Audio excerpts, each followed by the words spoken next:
Hello there. I'm Charles, otherwise known as CPO. Welcome to WILIscredia. The journey continues. We're reacting to every single episode of Dexter Ranked by YouTuber DJ. We're up to 40. The top 40, what I'll be doing is 40 through 20, so that at least it looks like 20's moving forward. Top 20, top 40, top 60, so on and so forth. There's been a couple of rankings and locations that have been a little shocking, but for the most part, I really don't disagree with much. But I feel that's what's kind of awesome about the Dexter community. There's these pockets, and these subsects of people that have certain opinions, and you have somewhere to go if you think that, I don't know.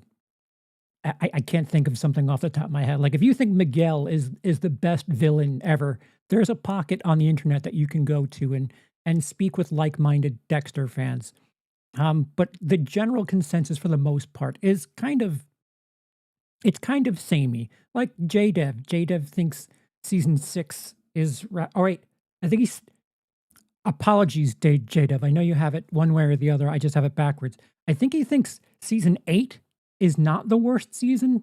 It's something either 6 or 8, and that's a fascinating take.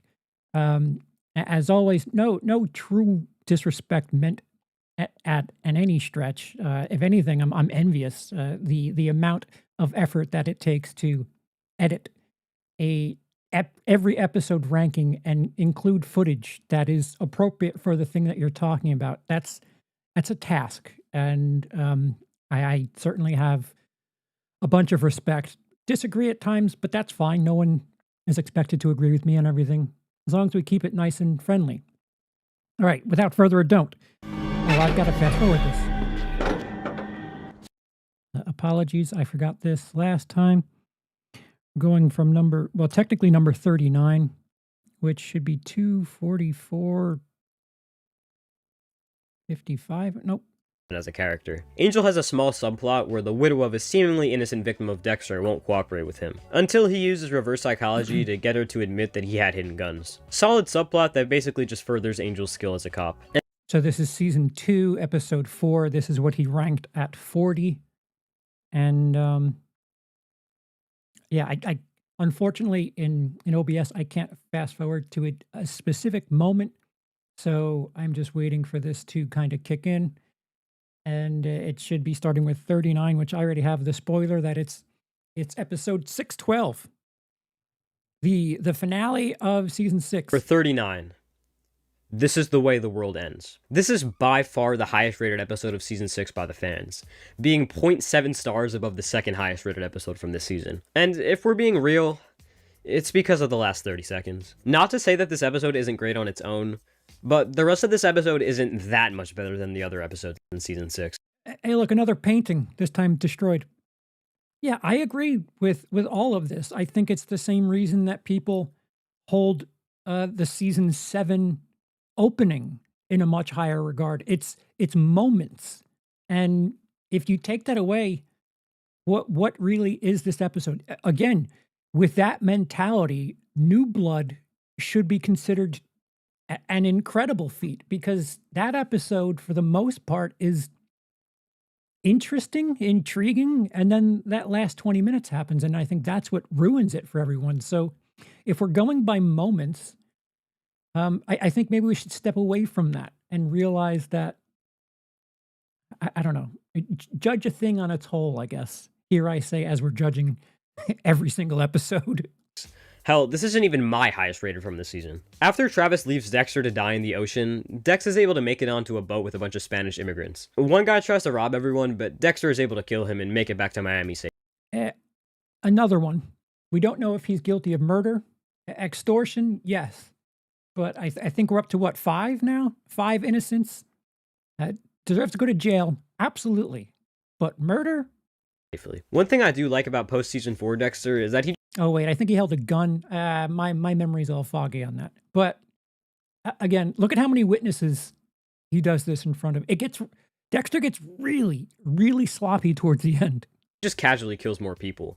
Like in My Bad when he beat that guy to death in the bathroom, Or in Nebraska when he just stabs a guy with a pitchfork, and this too. Another extortionist. So this is we're at 5. One way or another, we're at 5 innocents that have died. Travis eventually leaves the house he's been at, and the police arrive and almost find the Dexter Satan painting. But Dexter is able to quickly cover it up. The police and Dexter realize that Travis is still trying to end the world, and that he's going to be on top of a skyscraper during the solar eclipse to finish his cycle. Dexter has Harrison's Noah's Ark pageant right before the solar eclipse, but he still plans to find and kill Travis since he's narrowed down which building he'll be on. The only thing is, after the pageant, Travis secretly kidnaps Harrison and brings him to the skyscraper, planning to sacrifice Harrison for the greater good of what Travis is convinced is God's plan. I'm going to take this time to say that Travis is one of the better villains in the entire show. No. All right, so we're starting to disagree towards the top, oddly enough. And easily the most underrated. Season 6 is definitely not one of the better seasons, but I still believe that it's great, and Travis is the sole reason for that. Obviously, besides Brother Sam, but he's not in like half the season, so. While the other villains in the show were fucked up because of trauma or upbringing, Travis is just mentally unstable and always has been. As soon as you find out that Travis has been imagining Geller this whole time, a whole different perspective is put onto his character, and it's shown even further in the following episodes when he'll start randomly talking to the air or dead bodies. The problem with everything with the Travis also speaking to his own version of Harry is like some people, I'm one of them, you kind of knew a little early. And if you have your information on a rewatch, it really ends up being quite flimsy. It's not Fight Club levels of that. It's I don't know. I can understand someone not seeing it coming and being impressed by it, but on a rewatch, it doesn't stand so sturdy. Reminds me a bit of Todd from Breaking Bad.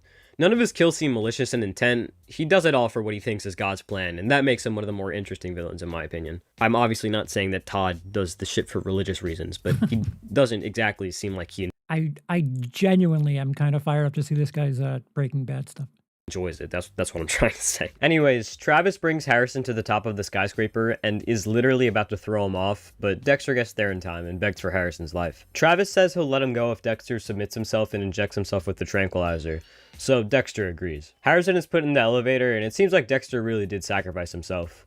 But Dexter is too smart to use a tranquilizer that affects himself, so he gets back up and knocks Travis out. This is easily one of the best Season 6 scenes, and one of the only No, we were doing so well. It's absolutely the bad C word. It's very contrived. This villain that has fooled everyone to think that there's actually 2 people that are committing these crimes, murders, suddenly isn't smart enough to double check someone that he makes inject himself. Like it's very flimsy and extremely contrived for the sake of, getting Dexter to fool Travis. I really strongly disagree with a lot of what he's saying here.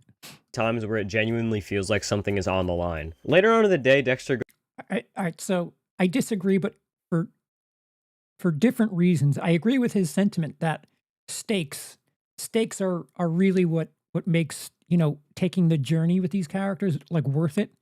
I guess if you genuinely feel like either the world or Harrison was in serious danger, it might be a bit more tense an episode to watch.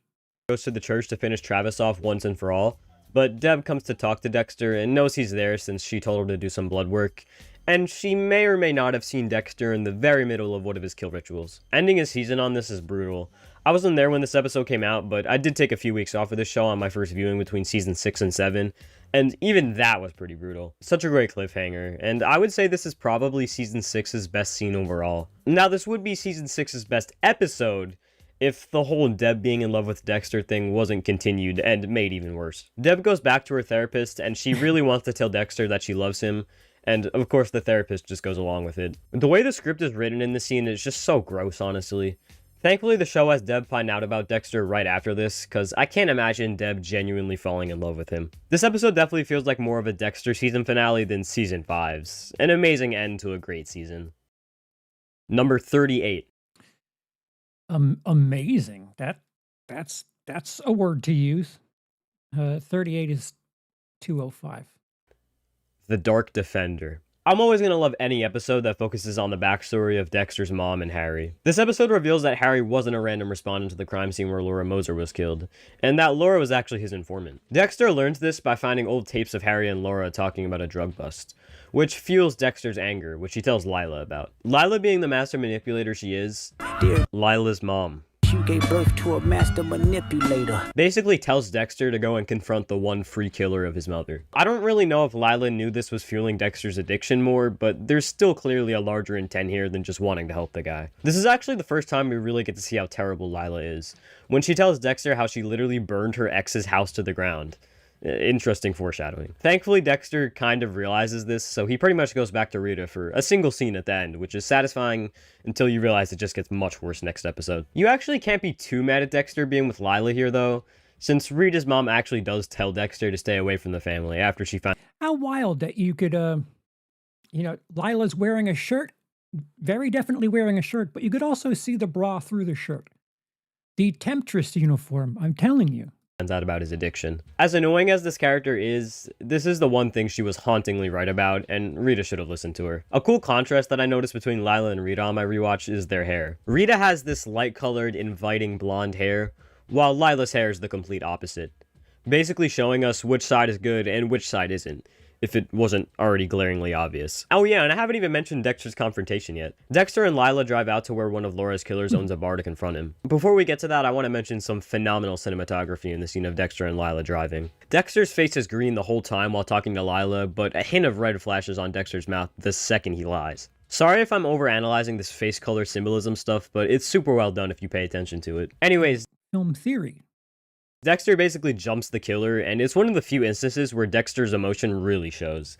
This guy is more than angry, and it's super sad. Michael Hall's acting is amazing. He portrays the pain Dexter's gone through his whole life to such great levels. Dexter sadly doesn't kill this piece of shit here, but I think the beating is satisfying enough. I really don't care much for the subplots in this episode, but I'll mention them quickly. Dexter starts to see himself as a superhero instead of a cold-blooded murderer.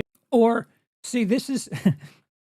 Should I let... Yeah, I'll let him describe it, and then... He realizes that someone based a superhero called the Dark Defender off of him. The Dark Defender's villain looks a lot like Dokes, which is a really great touch, and it kind of foreshadows what's going to be happening in the next few episodes. I know that really wasn't a subplot, but it felt necessary to mention.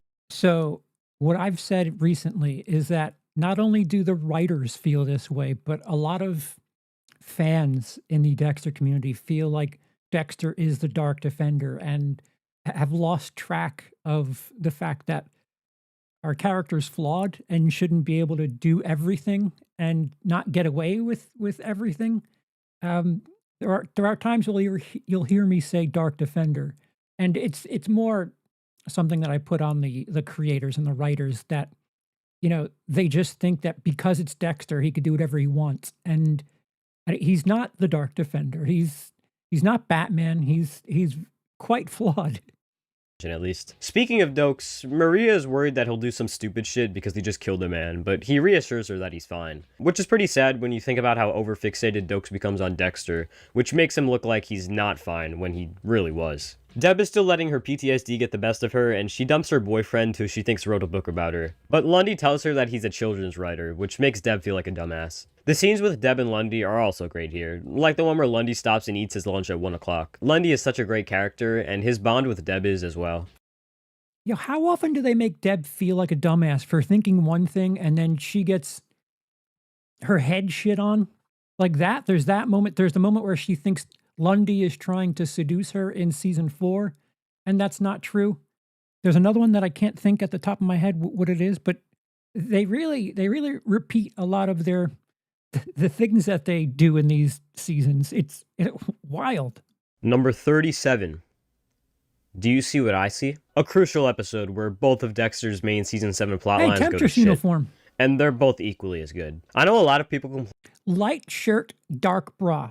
That Dexter doesn't receive any consequences and they try to blame it on Deb shooting LaGuardia, but this whole fucking season sets up an 8th season where Dexter actually faces consequences so well. I'll talk about this more later, but in this episode he has to give up killing the man who murdered his mother, run away from the captain of Miami Metro PD who thinks he's the Bay Harbor Butcher, and confess to authorities that the love of his life is a criminal. To start with the LaGuardia stuff, it's been here all throughout season 7, but this is where it really gets good. Maria is convinced that Dexter's the Bay Harbor Butcher, but she sounds fucking crazy to Tom Matthews.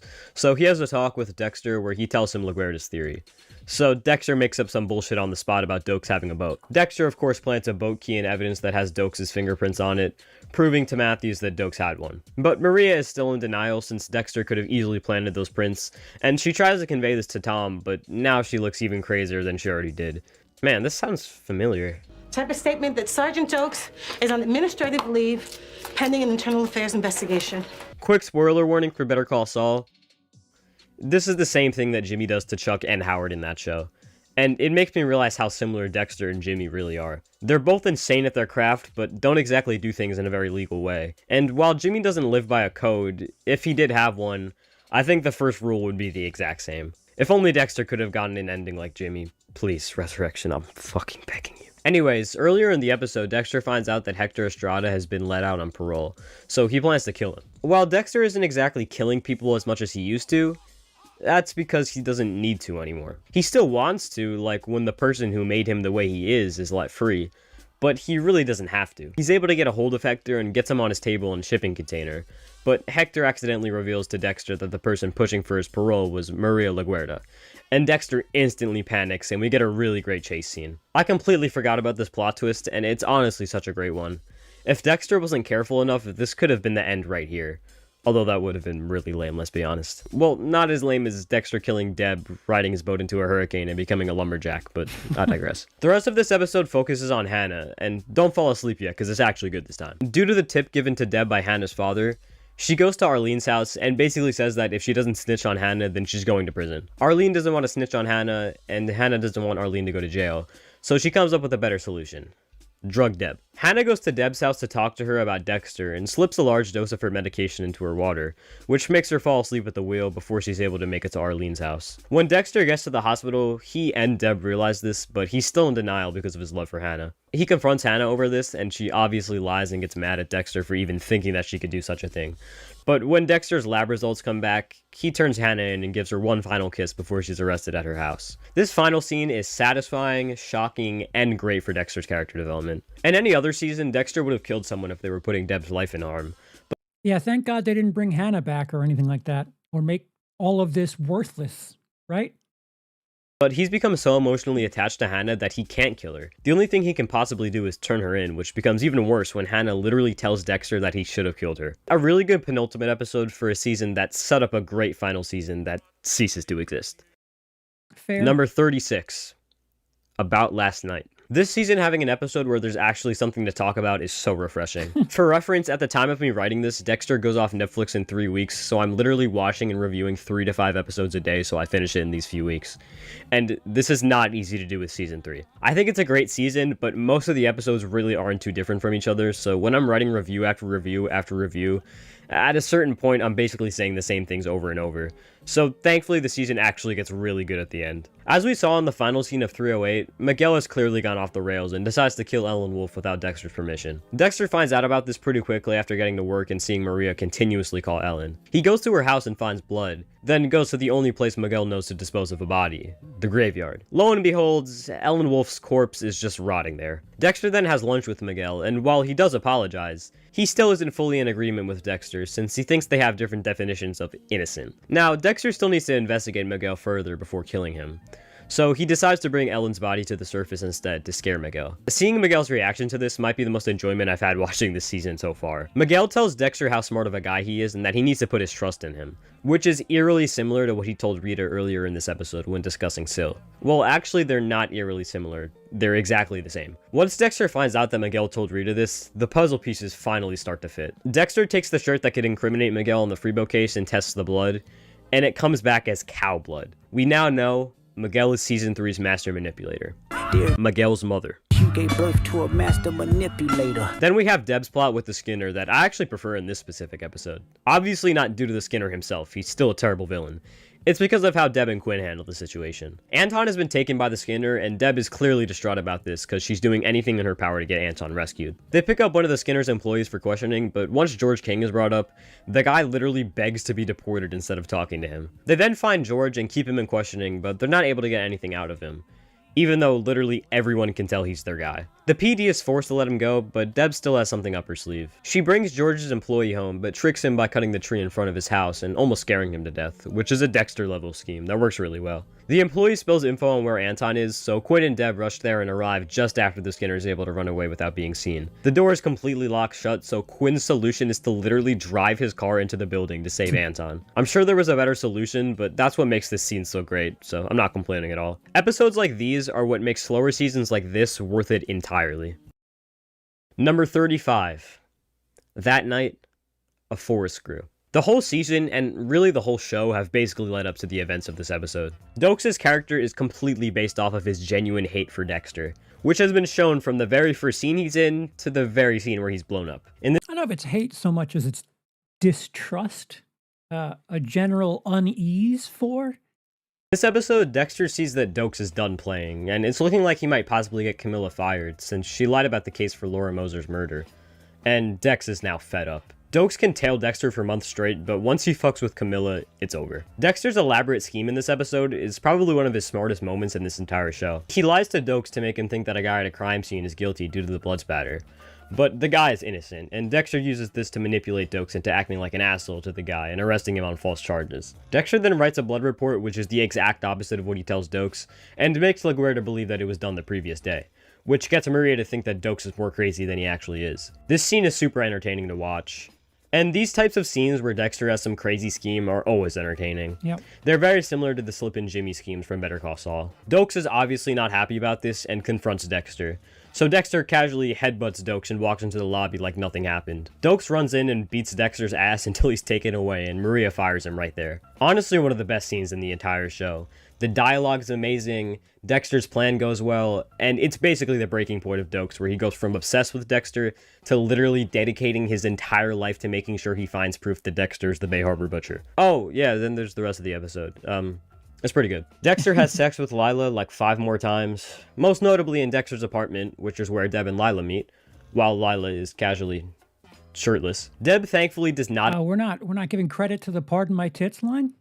approve of Lila in the slightest and tells Dexter to go back to Rita. Speaking of Rita, Cody calls Dexter to secretly ask him to go to a school presentation about Saudi Arabia, which Dexter of course attends. Dexter being alone with Rita and Aster makes him realize that he really does feel the best when with Rita rather than Lila, which is the start of Dexter slowly falling out of Lila's trap. But of course, Lila can't imagine Dexter even spending time with another woman, so she literally burns down her fucking apartment just so she can bring Dexter back to her. This obviously yet again foreshadows the season finale, which is also foreshadowed in the scene at Dexter's apartment where Deb hints at it. And are you trying to fuck her or set her on fire? Speaking of Deb, she really starts to adopt Lundy's ways and finds peace in classical music, which makes her realize that her current boyfriend is not for her and she dumps him. This guy was genuinely the first good love interest Deb had in this show, and you can't not feel bad for him. He did absolutely nothing wrong, and Deb treated him like shit the whole time, but you can't really blame her either considering what she went through. After this, she and Lundy kiss, which is basically the start of their long-awaited relationship. If you think about it too hard, then their relationship is a little strange since there's a fucking 30-year age gap between them, but it's pretty obvious from every scene they have together that they really are a great match. And Deb is well above the age of consent, so it's not like Lundy is a you-know-what. Speaking of Lundy, he's narrowed down the butcher to someone in the department, so it's not looking very good for Dexter at all. Incredible episode that's completely carried by the Doke scenes, but the other scenes are great too. Number 34. It's alive. Phenomenal way to start season 2. It's obvious that with an ending like Dexter killing his own brother, he's not going to take it too well. All the adrenaline that he had from chasing Brian is pretty much gone. And to make matters worse, Dokes is literally watching Dexter 24/7, making it unable for him to kill anyone. Dokes finally leaves Dexter alone one day, so he takes the opportunity to try and kill a blind man. And he takes up bowling, which is a nice homage to his birth father from season 1. Only to realize that he can't. He tries to blame this on him feeling sympathy for the guy, but Dexter doesn't feel sympathy for guilty people. It's also the curse. The guy gives him a death kiss, and he's not sure if maybe that had some stick to it.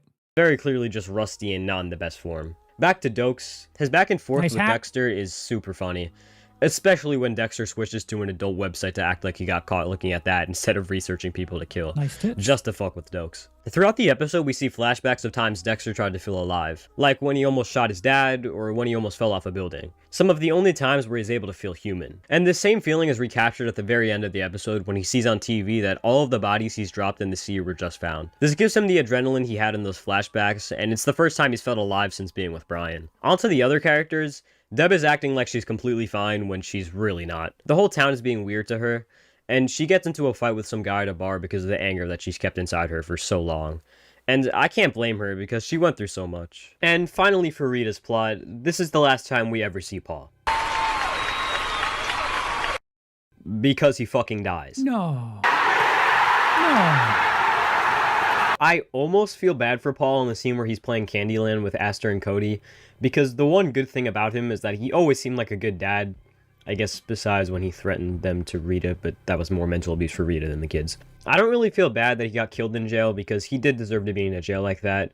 Let's be real. But I do feel bad for Rita since she still feels like she's the one to blame for the guy that's abused her so many times. This is probably the most unique season premiere since season 2 is really the only season without a huge killer Dexter needs to fight against, since Dexter is the killer. So this episode is definitely a really great way to start it, and it gets much better as it goes. Number 33. Hopper Freighter. I genuinely do not understand the hate for Season 5. The popular opinion for the worst Dexter season is definitely the 8th, but there's a large group of people out there that all agree Season 5 is the worst. It's mostly on TikTok and...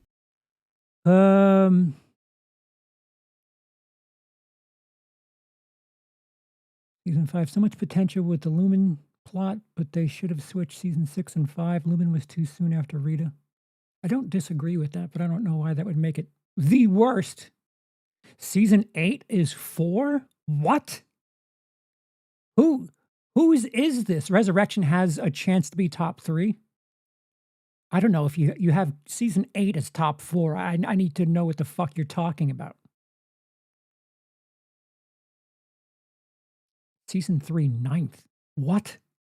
Dexter TikToks are just like awful. I already said that earlier, but yeah. I can't tell you how many Dexter season rankings I've seen on TikTok that put this at the very bottom, and that just does not make sense to me. No, episodes 2 to 6 aren't the strongest in the entire show, but they're still really solid television, and everything else after that is brilliant. No, they're not on that season 4 level, but it doesn't have to be. I hate the notion that since no season after the 4th is as good as the 4th, that means that they're all not worth watching or something. I wouldn't put this at the same level as the last couple episodes, but that's only because there's just not as much happening. Basically, Dexter realizes that there's cameras in his house. At first, he thinks it's Jordan, but he looks under it and sees a Miami Metro serial number under it, meaning he's being investigated by someone at the station. The next day, Dexter looks into this at the station and finds that Joey Quinn was the one that borrowed these cameras. After this, Dexter and Lumen search Quinn's apartment to see if he has anything too incriminating for them, and besides some pictures that Liddy took while they were on a boat, there's not much. Quinn does have this video of a cat hiccuping and farting at the same time on his computer though, and it's so funny picturing Quinn not just watching and laughing at this video, but thinking it's so funny that he had to save it to his computer. Well, Dexter realizes that it has to be a specific van that Quinn is stalking Dexter in, so he tries opening it, but immediately gets tased by Liddy. Oh shit, yeah, this would probably be the time to finally talk about Liddy. He's a very annoying character throughout the whole season, and he really doesn't seem like too much of a threat to Dexter. This is where I would have to slightly agree with post-season 4 Dexter haters.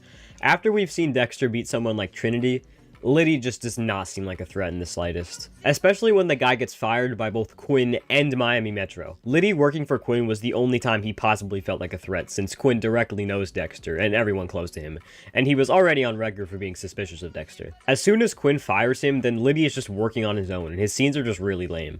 Especially since he's not likable, like, at all. At least the last 10 minutes of his existence are pretty good, so that's the only positive I can really think to say about him. Liddy has Dexter tied up in the back of his van where he plans to get Dexter to confess to everything he's up to, and he also calls Quinn so he can witness it happen. Dexter, very surprisingly, is able to defeat the frightening Stan Liddy, and still somehow makes his death brutal by stabbing him right in the chest. Quinn arrives right when this happens and doesn't see any of it since this is all happening in the back of Liddy's van. But a drop of Liddy's blood does end up on Quinn's shoe. Like I've already said 100 times, Liddy is not a threatening villain at all, so Dexter killing him is nothing to write home about. Well, yeah, of course, if you're going to have Dexter who's, like, restricted, I think his legs and hands are tied, yeah, he better not be strong enough because being defeated by someone with their arms tied is like, I'm sorry, I'm not going to be able to think that this is, that much a threat. It This is the problem with the post season 4 haters, and I don't completely put myself in that category, but they don't do the work to flesh these characters out as true threats, and I think that is the problem with any adversary for Dexter post season 4. Any adversary.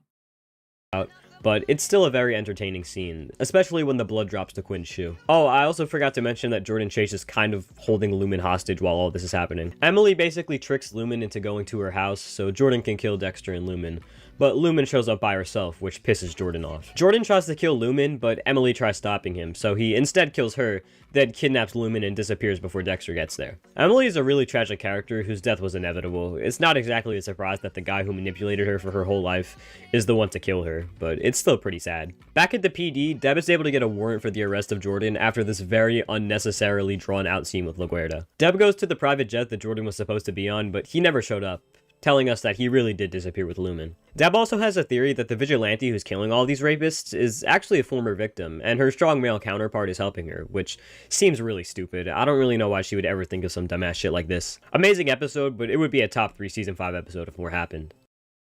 Number 32. Get Geller. It takes quite a bit, but season 6 does get amazing at a certain point. This season is honestly slower than 3. All right, you know what? We've had two season 6s in the top 30. Top 40, excuse me.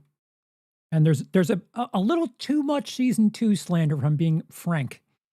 I don't like season 6 has that great moment at the end, yes, but that's the very end of the 12th episode.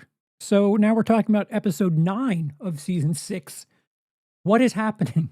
Just so many episodes where it feels like the story is barely progressing, so episodes like this with huge plot twists and action are very rewarding. I like to start with the Angel and Quinn subplot, which is honestly my favorite part of the episode. Throughout the season, I haven't hated their dynamics, but both of their characters are not at their peak this season, so certain scenes got a bit annoying at points. Here though, their dynamic is super entertaining in my opinion. Quinn is completely hungover and is asleep during the morning briefing. Angel goes to his apartment where they find out that Quinn's phone and gun are missing, and they trace this back to a woman that Quinn slept with the previous night. They spend the whole morning driving, and when they show up at the house, the woman who answers the door says she's not the right girl and Quinn probably fucked her mom, which she was sadly right about. The look Angel gives Quinn before the lady comes out is so funny, and it gets even funnier when she actually comes out and starts kissing Quinn. He gets his shit back, but while driving, their car breaks down and they get into a fight on the grass. This fight is also really entertaining, and it shows the point that both of their characters are at during this point of the show. Deb's subplot is mainly just her therapy scenes, and most people understandably remember this therapist because she later on suggests that Deb is in love with Dexter. That scene does suck, but every other scene with this therapist is actually really good. She really makes Deb realize her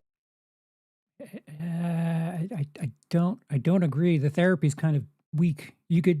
A better writing staff can figure out a way to give you a character's emotions rather than to literally have them in therapy. problems and what's going on with her inner self, which she really hadn't discovered yet, just because of how lost and busy she'd been this whole season. Alright, now Dexter's subplot, and this is the episode with the Geller plot twist. Dexter spends the whole episode trying to protect Travis while hunting down Geller, and he's not able to reach him before he supposedly brutally murders some atheist college professor. Eventually, Dexter has Travis go to the church to talk to Geller and distract him so Dexter can go in and kill Geller. When Dexter goes in, he sees Travis unconscious on the ground and realizes that Geller must be underground due to the rubble on the ground. He finds a small crawl space and jumps down. The only thing there being a freezer with none other than Geller's corpse inside. A lot of people complain about this twist due to it being overdone and predictable. Personally, I didn't see this twist coming at all, and I don't really understand the people that say this was obvious. Admittedly, I haven't seen too many instances of this in other media, but I don't know how I was supposed to realize that Geller didn't actually interact with anyone outside of Travis. Yeah, it's unfortunate. I've said this a couple of times already. I think DJ is just showing a lack of experience. If this is one of the first times he's experienced something like this, then that's fine. You can't really handpick exactly how you experience pop culture and cinema, but knowing how in tune, how he has an eye for cinematography, I'm sure if he watched it again and just kept track of cinematography, it's noticeable if you're taking in the shots that are given to you. I would list other things that are what like I would say the cinematography ruined the reveal for me. But if I bring up the movies or the shows, it kind of spoils the ending for you. There's something that was recommended to me recently in the last year or two, and like I knew it instantly, not instantly, but um, due to the way it was shot, rather creatively so, if I do say so. But like if you're looking at it with the cinematic eye, that sounds really pretentious. Um, it's obvious, and if you get told it, and then you watch it with that information, I think people understand and agree, and I don't know, maybe ruins their experience moving forward. But I am one of those people that this was very telegraphed. But again, if this is the first time you've experienced something like this, you might have a better time with the media that people have expected you to have seen already. But after you do know that, it's a really cool season to rewatch, and the reveal is done very well in my opinion. And it's what makes Travis one of the better villains to me. Easily season 6's best episode. Number 31. Sunshine and Frosty Swirl. I don't really know what the consensus of season 7 is at this point, but I absolutely love it. Some people consider it one of the best seasons, since its IMDb ratings are basically on par with seasons 1 and 2, while other people just lump it in with seasons 6 and 8 and just consider it dog shit. On my first viewing, it was easily... No, I think the ceiling is high and the floor is low. When it's great, it's great. It has so much potential, but when it's bad, it's... Oh my lord. The Dexter going to an international airport and killing someone in a luggage, I don't know, layover, overstock thing, like that's sloppy. That's not a very well thought out plan there, Dex. But it's frustrating. Season 7 is because Sirico's a really great counterpart, but when it's bad, it's painfully bad. One of my favorites. Every episode was just super well made and entertaining, this one being no exception. Dexter has just told Deb that he's a serial killer, so she goes outside to throw up, and she asks a question that's possibly even worse than the one she just asked. Are you the Bay Harbor Butcher? This is the place to talk about this. May I add that Jennifer Carpenter is incredible in these scenes as always. I don't know how I would react if I found out that my brother was a notorious serial killer trained by my father, but I'm sure it would have been something similar to how Jennifer portrays Deb here. Deb gets really close to arresting Dexter, but she chooses not to. She instead realizes that what Dexter has is basically an addiction, so she decides to become Dexter's rehab. She forces Dexter to live with her so she can be with him every second and make sure he's not killing. Hey, it's almost like they watched season 2 or something and decided to go with a different angle of that. I really like that Deb isn't okay with what Dexter is, but instead of turning him in, she tries to help him. Not that her turning him in would have been bad either, but this makes the most sense for Deb's character. After this, Dexter basically adopts a new code from Deb. Instead of don't get caught, it's don't lie to Deb. Instead of never kill innocents, it's never kill anybody. We get some great scenes from this dynamic, like Dexter trying to explain to Deb at dinner what it feels like to want to kill people. But the worst looking spaghetti sauce ever, too. A little heavy on the red there. But eventually Dexter does rebound, though. Sort of. Dexter finds out that Brian's arm in his house was sent by Lewis. So he sneaks to Lewis's apartment one day to scare him. Lewis acts like a complete bitch while getting interrogated by Dexter, but the next day he casually shows up at his apartment, not worried at all. If I have to give any credit to Lewis, this was pretty cold. After this, Dexter sneaks out again and goes to Lewis's house to inject him with tranquilizer. But as soon as he sees blood, he calls Deb like he said he would, which stops him from killing, although he still does leave Lewis outside by himself. Angel and Quinn's subplot of shutting down the strip clubs is also great, where Quinn starts to get to know one of the strippers there named Nadia. This is also probably the best subplot Angel has had since season 2, and we've only seen it for 2 episodes at this point, and it will be Quinn's best subplot in the whole show by the end. The best thing to come out of it in this episode specifically is Isaac. We saw him a tiny bit in 701, but I think everyone was more worried about Dexter being caught then. Now Isaac is shown on full display, and he's fucking awesome. The way he goes to the bodyguard's house, lies to him about tailing him so he can get him to admit to talking to the police, then out of nowhere stabbing him in the eye with a pencil is so cold. and the only thing that is cleaned up is Isaac's fingerprints from the pencil. He feels like a very over-the-top gangster-type villain, but he's so entertaining to watch in every single episode. A very underrated villain, which is fitting for an underrated season. I don't think he's that underrated. I think Cody has him pretty high too. I think the lows of season 7 bring it down to where people have I don't know, proof, evidence of it not doing well. I don't really know if underrated would be the word for season 7. I would say more overhated by diehard Dexter fans. That's you know what I mean. Number 30, Return to Sender. That mark on her neck kept bugging me, so I ordered up a talk screen. That's it. No more donuts for Masuka. First episode in the series where it actually looks like Dexter might get caught. While it's not the episode to do it, well, none of the episodes are the ones to do it, but that's besides the point. It's still one of the most suspenseful parts of the show up to this point. Dexter gets a call for a crime scene that's at the place he just killed Jorge Castillo and his wife, and the latter's body is magically at the crime scene, even though Dexter dropped her dead in the ocean. But he of course knows this was the work of the ice truck killer. It's already not looking great for Dexter, and then some random Cuban kid is found in the trunk of a car in the junkyard. And Dexter realizes this kid can easily end him if he saw anything that happened. Every time that a sketch is mentioned in this episode, Dexter has a mini panic attack, and it's really funny. At the end, the sketch just ends up being Jesus, so this is actually the first time a devout Christian saved Dexter. Sorry, Brother Sam. The kid— Man, it's almost like they could have used this moment later on in season 6, to portray how important religion is, or how it's correlated with things that Dexter has needed.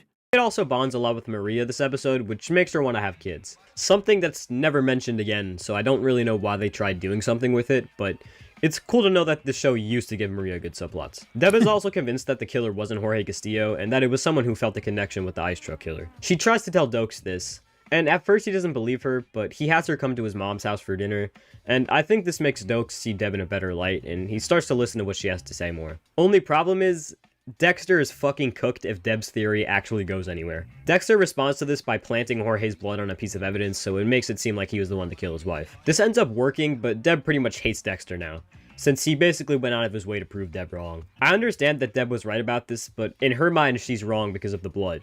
So Deb is honestly just being a sore loser, let's be real. She literally asks Dexter what he thinks of her theory, and when he gives her the feedback she asked for, she gets mad because it's not what she wanted to hear. Deb's easily a top 5 character of the show, but she does have her unlikable moments like this, especially earlier on in the show. Last subplot to talk about is Rita's. Paul has been mentioned quite a few times in this series, but this is the first episode where he actually becomes a problem. He's now out of jail and says that he'll come to Aster's birthday party, and Aster gets really upset about this, which is really sad. Aster is kind of annoying later since she becomes like a bratty teenager, but in season 1 she's just a little kid, and it's really sad the way she reacts to this. She doesn't cry or anything, but you can tell how nervous and afraid she is, since she remembers how Paul was. Once Rita realizes this, she becomes a badass and threatens Paul that he'll get arrested if he even tries to go to the party, which thankfully gets rid of him for good, and Rita never has to go through any traumatic events ever again. Very consistent episode. Not much to complain about with the earlier seasons, really. Number 29. There's Something About Harry. After the insane high that is 209, this episode definitely calms things down while still being incredible. The main thing I find weird about this episode is that it for some reason focuses on Dexter finding out the truth of Harry's death. I do think this was necessary in characterizing Harry and making Dexter realize what kind of a monster he really was, but I don't think this was the perfect time to do it. I mean, come on, Dexter's literally holding Dokes hostage in some cabin in the middle of nowhere. This Harry suicide plotline would have fit much better earlier on in the season. This is all right. This is one of the better episodes in my opinion. This just barely cracking the top 30 is surprising to me. So help me if there's a season 6 episode higher than this. The flashbacks we get also kind of suck too. They both feature young Dexter and young Deb, who are played by Michael C. Hall with a wig and Jennifer Carpenter with glasses. I can't even give points for these scenes being funny because it's not really funny anymore. Just obvious laziness. And I know I said I wouldn't spoil Original Sin in this video, so I'm gonna do my best to compare to these scenes without spoilers, but if you want to know absolutely nothing about Original Sin, then skip to this timestamp. Original Sin basically makes no sense when compared to these flashbacks. First of all, they make Deb seem like some kind of nerdy tomboy in the flashbacks, when in Original Sin, she's a popular volleyball girl who acts much more similar to how she does in the actual Dexter show. Then we have Dexter, who also doesn't make much sense in these flashbacks. He still has that stupid long hair like he did in the season 1 flashbacks, up until 3 days before Harry kills himself. Yet, in Original Sin, Dexter switches to his normal haircut in the very first episode. So either Dexter gets this haircut again later on, or all of the events of Original Sin happen in the span of 3 days, which obviously is not possible. And I don't really know if this classifies as a spoiler or not, but at least in Season 1 of Original Sin, Harry does not kill himself. And without getting too specific, Harry becomes aware of some things that Dexter does that would very clearly be more damaging to his mental health than Dexter killing a random murderer that Harry thought deserved it. Yeah, so it's almost like Original Sin is just retconning shit and just kind of not necessary. Long story short, there are definitely continuity errors between these flashbacks and Original Sin.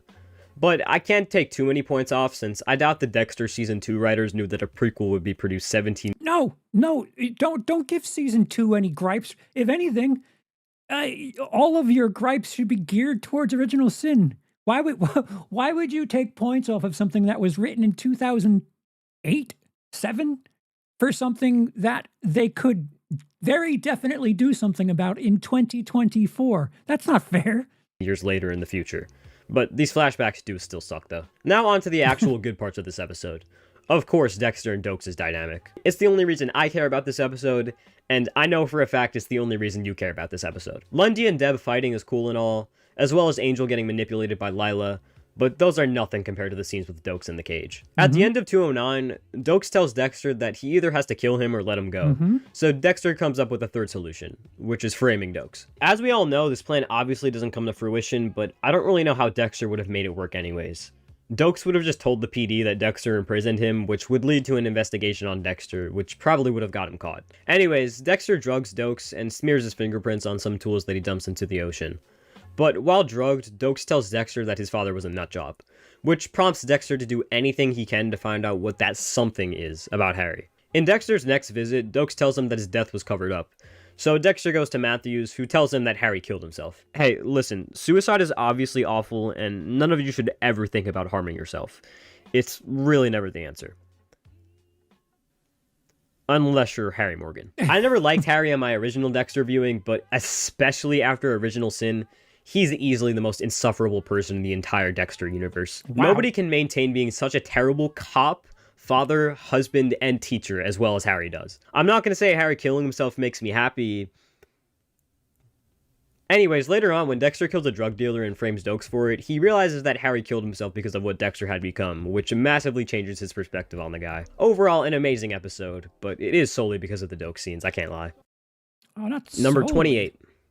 I Had a Dream. Well, I surprisingly wouldn't say this is the climax of Season 3. It's what we've all been waiting for since Miguel killed Ellen Wolf. And it's what we knew the Miguel plotline would come to in the end. Since 308, everything for Miguel has just gotten worse and worse and worse, to the point where he's no longer talking to Dexter, Rita, Sil, and basically anyone besides Maria and Ramon. Well, he is talking to Dexter a little bit, since the episode starts with the great scene of Dexter thinking he's about to die in some random trunk just for it to be his bachelor party. This is where Miguel last interacts with Dexter before his death, and even if I put myself into the shoes of someone like Quinn or Masuka, I would still be creeped the fuck out by Miguel's speech. This is like so obviously passive-aggressive, but I guess everyone being drunk out of their minds helps. Any sober person would probably contact authorities. It's kind of like a roast. In an environment like that, I think it's justifiable. Though. After this, Dexter finally gets the chance to basically kick Miguel out of his life. Like when he tells Rita he doesn't want Miguel at his wedding, and even chooses Deb to be his best man over Miguel. But Dexter isn't out of Miguel's life, since he's watching him any chance he gets because he knows what he has to do. Especially when he literally witnesses Maria getting prints from Miguel's trunk. Maria has Dexter run these prints, and when they come back positive for Miguel, she has no idea what to do. So Dexter tells her just to lay low. Honestly, if I were her, I would have started to suspect Dexter of something right after Miguel's death. I mean, the thing with Dokes was weird enough, but Dexter tells Maria to lay low on Miguel for now, then the next day he ends up dead. I don't know, pretty strange if you ask me. Dexter breaks into Miguel's hotel room to try and set up a kill room, but realizes that Miguel has been watching what Maria has been investigating. So Dexter knows exactly where Miguel will be later. When Miguel enters Maria's house, Dexter leaves a voicemail, which makes Miguel try to leave, but Dexter is right outside the door waiting for him. And I actually prefer this scene to Miguel's actual death. Not to say that isn't a great scene, because it is. Usually when Dexter kills a guilty person, he feels relieved, but the music that always plays after Dexter has a kill is reversed here, showing Dexter isn't happy about this kill at all. Well, you can pretty obviously tell from his face anyways, but, you know, Just let me have my cool symbolism, alright? Again, the Miguel stuff completely carries like it always does in this season, so I'll quickly mention the Deb stuff. After the scene of Anton punching Quinn, there's yet again nothing interesting about his character at all, and he's back to just being another average love interest to Deb. Speaking of her, Dexter finally tells her that Harry had an affair with the CI. And this is weirdly not the last time that Deb finds something out about Harry at the very end of a season. Like I said, the Miguel stuff carries, but I can't give this much higher since not a whole lot is happening besides that. I'm gonna be honest, I think I underrated the Miguel's death scene. Like, I rewatched it while I was getting footage for this video, and I was like, oh, yeah, that's actually a really good scene. So to be honest, I would probably put this episode like maybe 4 or 5 spots higher. I really don't feel like moving the list around, but just know I would probably put it a few spots higher. Not that it really matters that much. Rewatch season 6. Number 27. Buck the System. A very underrated episode where Deb is presented with Dexter's actual process in stalking and killing a victim. Deb, of course, already found out that Dexter was a serial killer and has tried to help him by being around him at all times so he doesn't kill. But by this episode, Dexter is getting anxious, always being around people, and he eventually snaps on some loser that he's getting DNA from. Deb agrees to lay off on Dexter a bit, but she still secretly tries to track him everywhere he goes.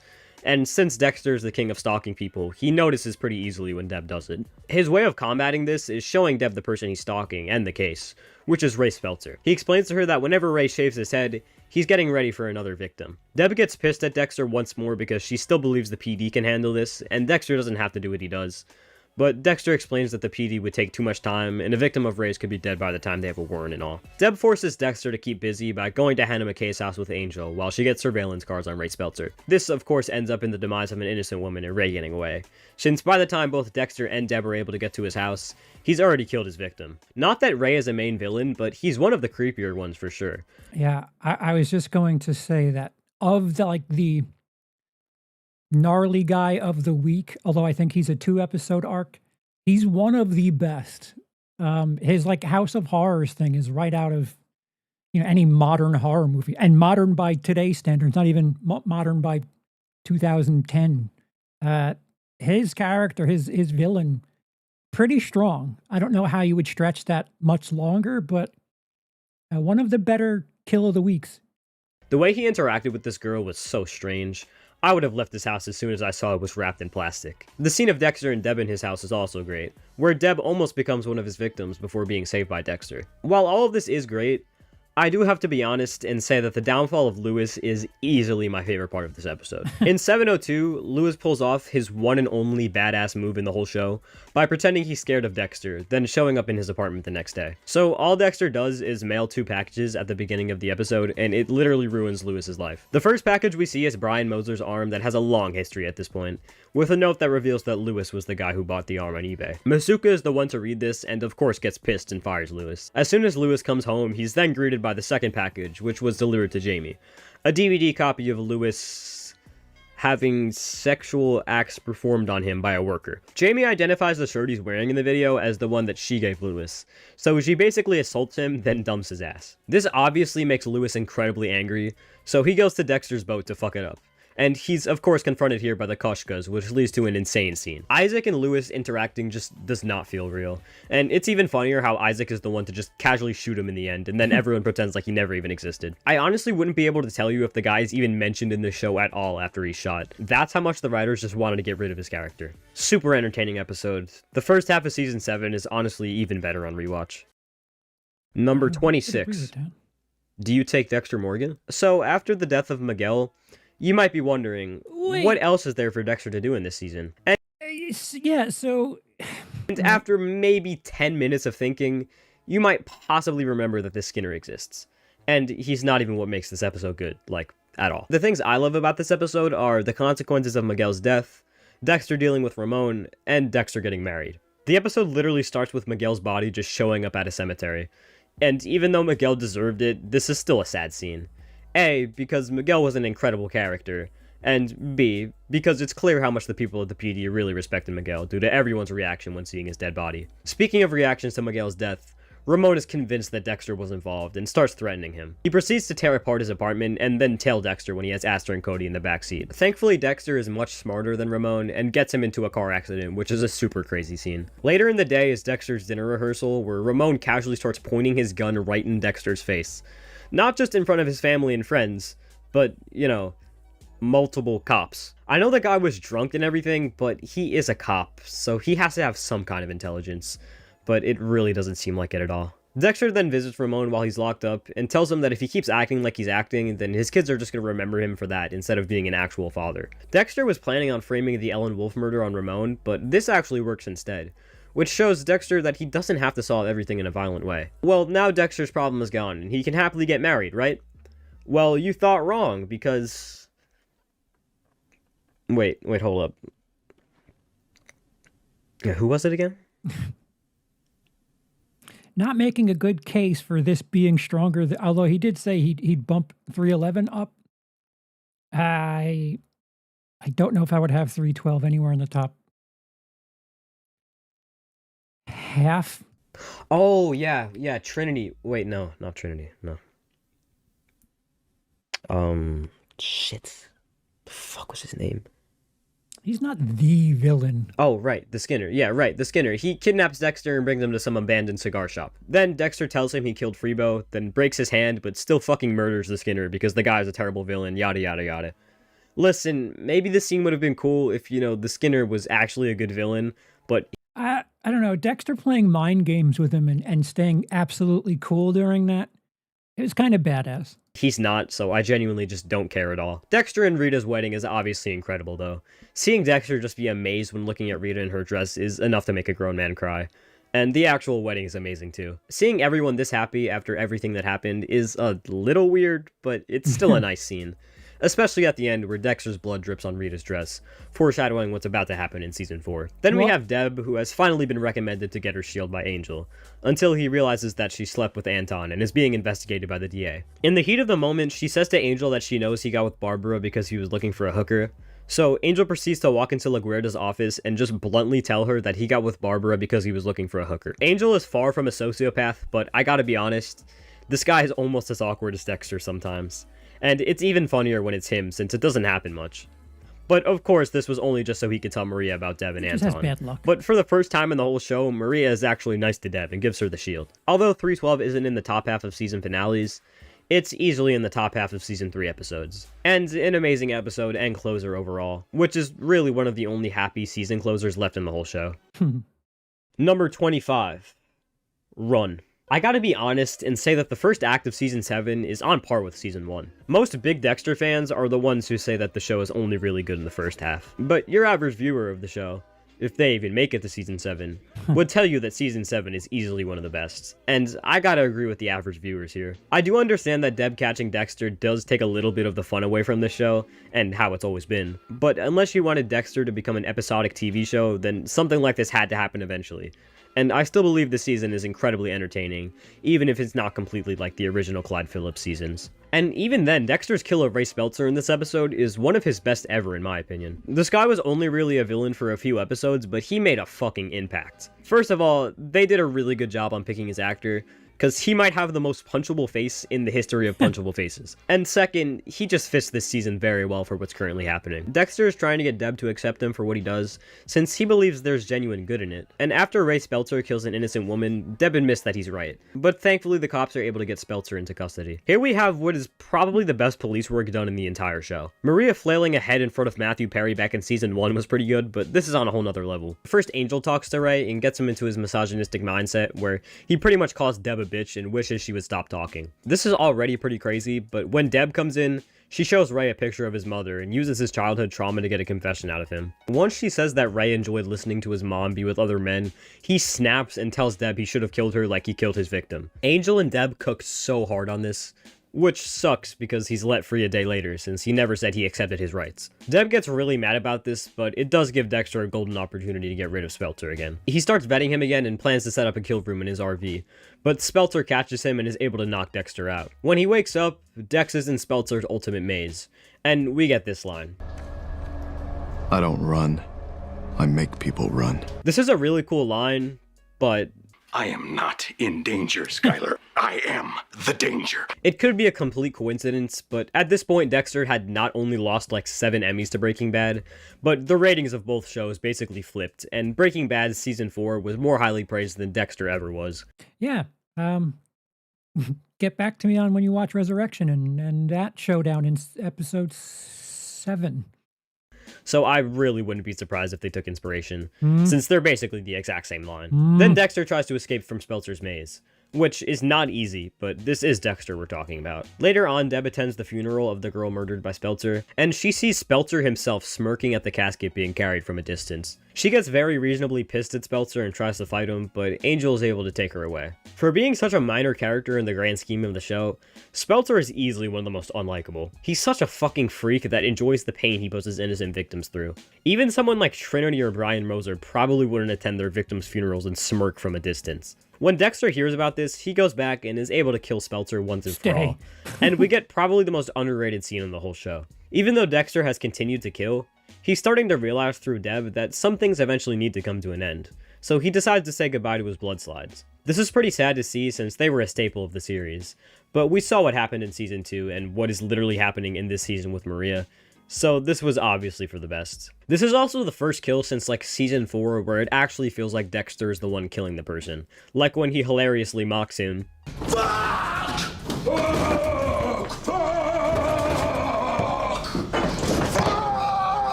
And when he's talking to him, he really just feels threatening like he did in those first few seasons when he was about to kill the lowest of the low. Then for the first time in the show, Dexter burns Speltzer's body alongside his blood slides, finally getting rid of them once and for all. A little too late for that though. Then Deb picks Dexter up and he tells her that the smoke she sees is Speltzer, which is even more proof for Deb that what Dexter does is really valuable. Incredible writing all around. And the Isaac stuff is really entertaining as well. The police won't stop shutting down the strip club until they get an ID on Mike's killer, so Isaac decides that he'll frame an innocent bartender. The scene where they go to his house is super sad. Seeing this guy who does literally everything for his family have to look at their picture while he shoots himself in the head is just depressing. These guys are so evil. After this, the man is presumed as the killer once the police find a note he wrote, but Angel still isn't buying it. And Quinn, of course, is the one with the wrong opinion. I think the only time Quinn was actually right about something that wasn't completely obvious in this show was when he investigated Dexter. But even that was mainly because he had a personal issue with him. Another phenomenal episode of this underrated season. Number 24. Shrink Wrap. I wasn't a huge fan of this episode on my first viewing, but this episode is crucial to both Dexter's character and the season in general. The main reason why this wasn't a favorite the first time was just the sheer abundance of sex scenes. I don't mind them usually, but there's basically 3 of them in this episode, so it got a little weird at a certain point. But on rewatch, the Tony Goldwyn directed one. Literally all of them are necessary in what they're trying to do story-wise, so I don't mind them at all. This episode is huge for Dexter as a character. Dexter finds out that a therapist has been manipulating powerful women into killing themselves, so he starts booking sessions with the therapist to get to know him. The catch is that these therapy sessions actually help Dexter immensely in finding himself. After a failed sex attempt with Rita, Dexter goes to a session with a therapist, who tells Dexter that his main problem is that he's afraid of being powerless. He tells Dexter to close his eyes and think of a time where he felt powerless. And Dexter basically has an episode where he randomly remembers a bunch of moments that made him feel powerless, and even the first time he remembers being born in blood. This episode gets rid of all of Dexter's fear of powerlessness, and he rushes to Rita's house.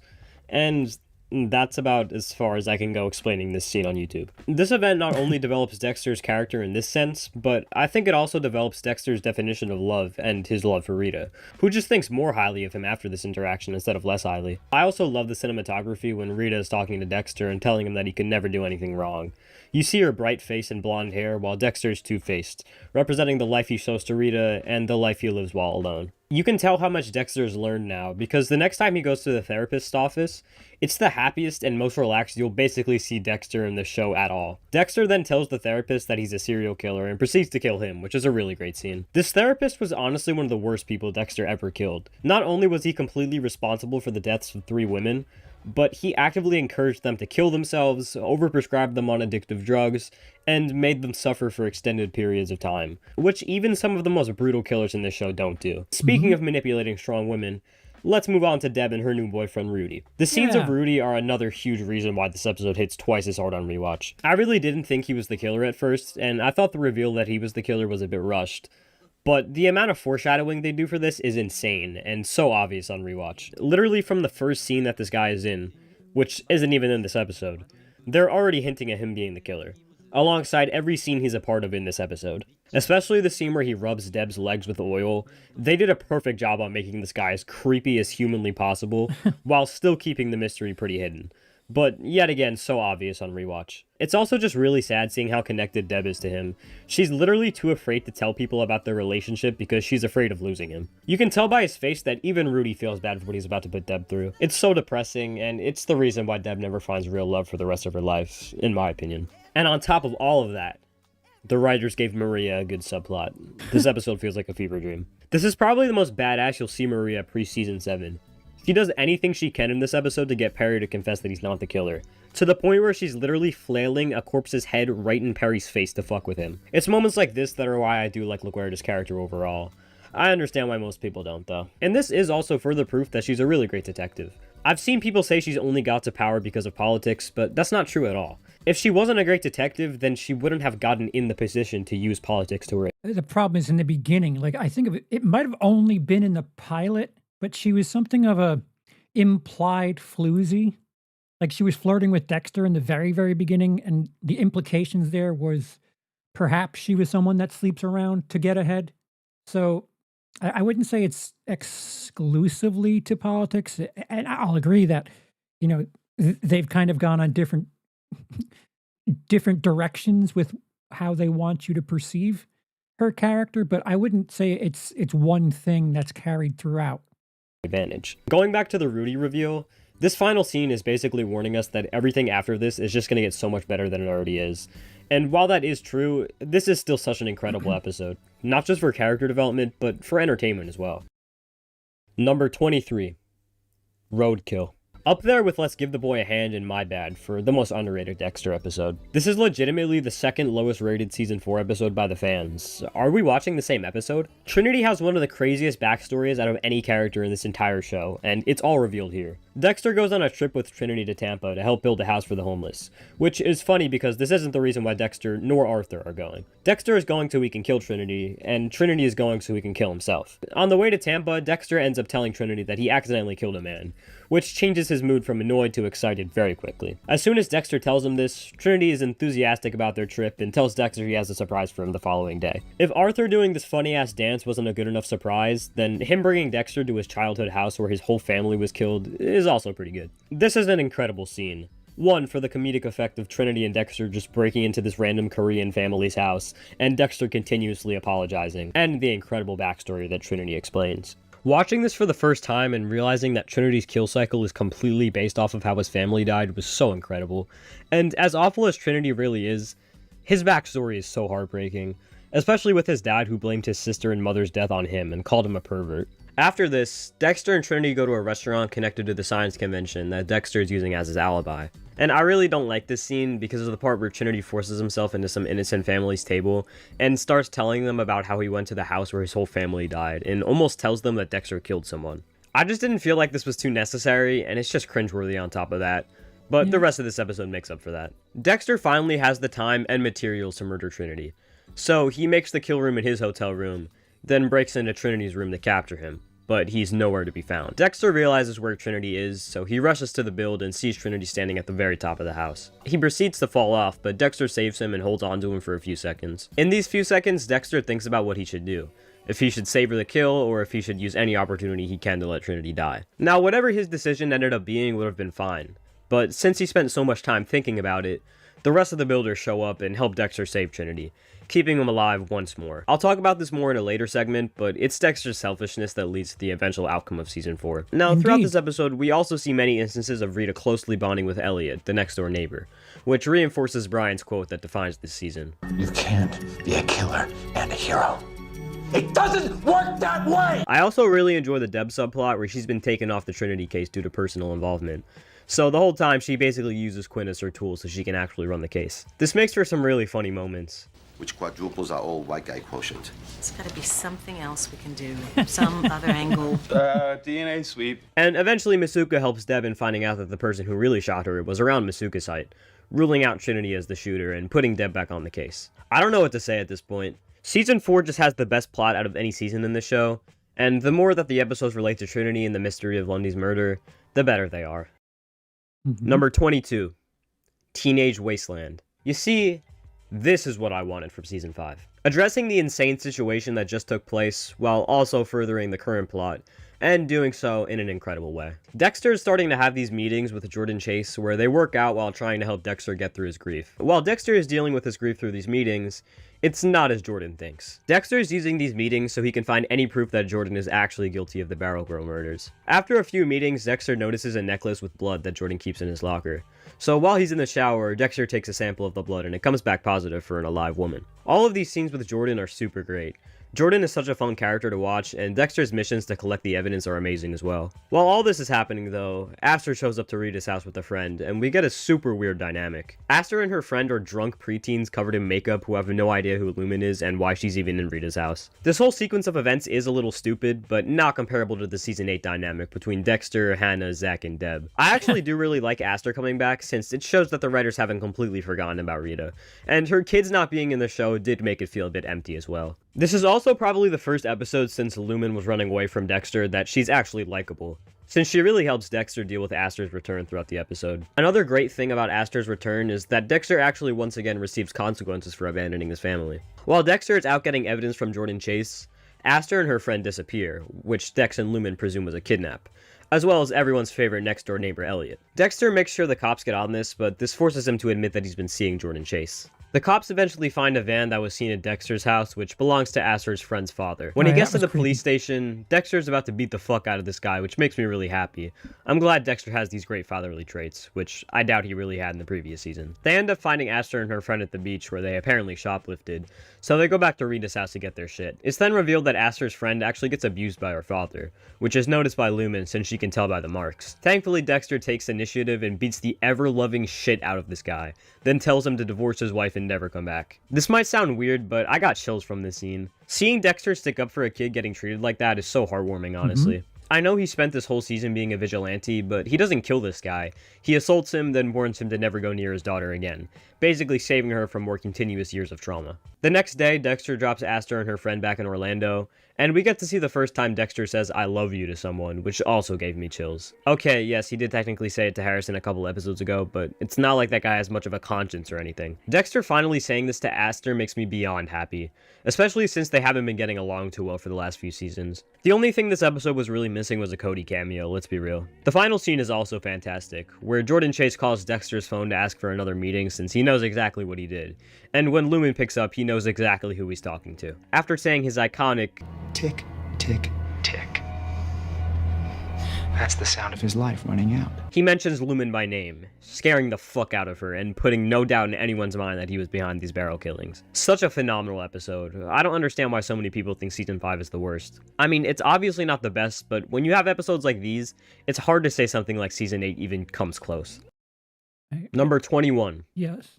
Argentina. While this episode does focus on the relationship of Dexter and Hannah, it finally advances things in the way they should be going. Dexter has done a very human thing by falling in love with Hannah, but Deb now wants him to kill Hannah, so he's stuck between a rock and a hard place. Dexter understands that Deb is right to want Hannah dead, but Dexter, for one of the first times in the show, has let emotion overtake his logic. Dexter tells Deb that he won't kill Hannah because he doesn't want Deb turning into someone like himself, which is kind of true, but we obviously know the main reason why he's saying no. Dexter is also still dealing with Isaac, who is able to get away from the police and shoots at Dexter when he's at the donut shop. He just barely misses Dexter, which makes this scene really funny because of how comical it is.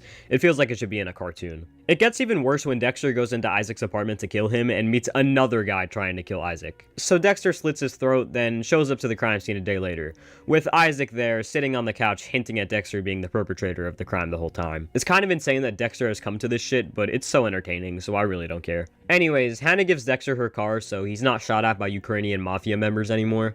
And while this happens, Harrison comes back to town with Jamie, alongside Aster and Cody, for the first time since season 5. They've definitely grown up a lot since then, but it's so great to see them for one final time here, praying that they're in Resurrection somehow. Aster is also caught with weed by Dexter and Deb, who have a talk with her, and Dexter tells her that vices like that just cause more problems to the stress you're already under. The next day, Dexter has a talk with Aster at the beach where they're able to relate with each other even more. Aster even says that Dexter turned out great, which makes me really happy. I think their relationship is really well done, honestly. In the earlier seasons, Dexter was always a father figure to Cody. Aster was still young then, but old enough to remember what their family went through with Paul, and to know that Dexter was really just her stepdad. By the time seasons 3 and 4 came around, she was turning into a teenager and was able to see through Dexter's bullshit sometimes. Just get her an iPod. And when Rita died, she hated Dexter and never wanted to see him again. But every interaction they've had since then, Aster's been able to realize that as much as Dexter does fuck up, he really cares about her and Cody, and never meant for any of what he caused to happen.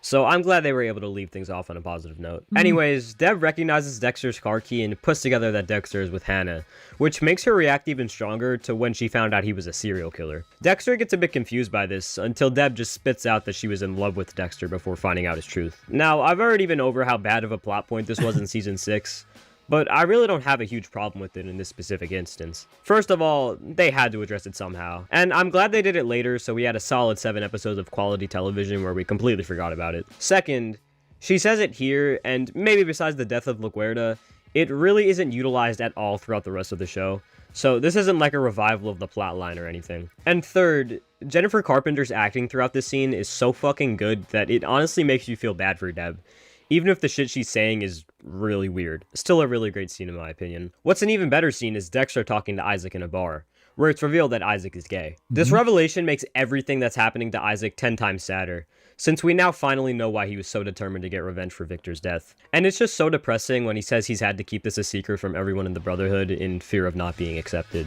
Isaac was already a really likable villain, but now that we know his motives, and the fact that this guy who has seemed to be a really intimidating mob boss this whole season has had to fear his whole life of people finding out his secret makes him maybe the most likable killer in the whole show. He's also able to relate a lot to Dexter in this scene, in ways Dexter is and isn't aware of during this moment. They both have had to keep a secret from everyone in their lives for so long, and they both have let love dictate their decisions over rationale. When Isaac brings this up, Dexter's still in denial that anything can beat rationale, but he realizes that what he's doing in this very episode is exactly that. He knows Hannah is a killer. He knows she fits the code, but he doesn't care. He's still gonna see and protect her because Temptress uniform. he loves her. And this again reinforces Dexter's development into a normal human being, something that Harry never imagined for him. Such fantastic writing. And what's also fantastic is Deb smoking pot with Aster while Dexter gives an emotional monologue. What I already mentioned is definitely the highlight of this episode, but Quinn's stuff is pretty good too. And we see George become the real villain of this season. Not only does he not give Quinn Naughty his passport, but he blackmails him into doing more illegal work for the Koshkas. He's also trying to kill Isaac as well, so it's pretty obvious that this guy's gonna die one way or another. Incredible Season 7 episode. Number... Oh. Oh. Ow. Oh, this is shit. No. Oh. Well, that's bad.